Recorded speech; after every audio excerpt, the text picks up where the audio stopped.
just acknowledge how weird it is that it took the Pokemon series 20 years to make a fighting game? I don't mean Pokemon appearing in fighting games like they have with Super Smash Bros.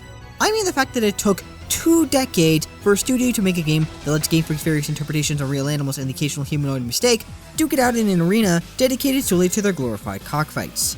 Seriously, Sonic the Hedgehog had a fighting game 5 years after its debut, yet the series whose main selling point is commanding sentient beings to battle for one's satisfaction has to wait 20?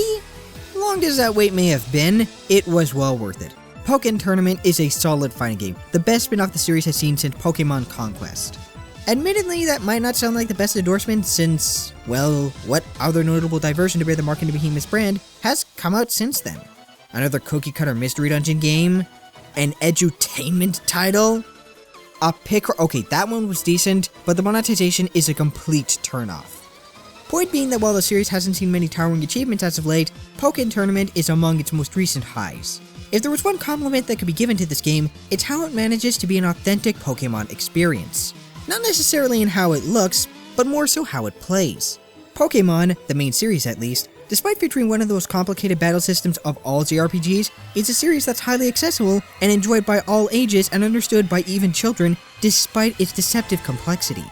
While the name might conjure images of the complicated grappling schemes found in Tekken, Pokkén keeps true to the sentiment with not only a control scheme that's universal for all of its roster, making each move simple to remember how to pull it off at Smash Bros., but also with the tug-of-war-esque phase shifting from 2D to 3D and vice versa, with whoever's controlling the fight before these shifts happen regaining some lost HP, which incentivizes timing moves properly, making the feeling of successfully landing a counter or grab all the more satisfying, aided by an incredibly flashy set of attacks. The battles are tight and filled with a ton of flair, which unfortunately stands in complete contrast to a fairly bare-bones experience. Yeah, it's pretty light on content. I don't mean in terms of the amount of playable Pokemon or the ones that can assist, since, small as the number may be when compared to the currently 721 creatures that occupy the franchise, they're all very well defined in terms of aesthetics and mechanics.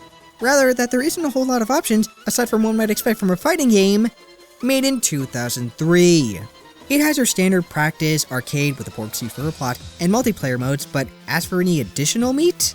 Unless you enjoy unlocking clothes for an avatar you barely see in-game, it's hard to say there's anything here that will hold one's interest for very long, especially since there are no current plans for any future DLC.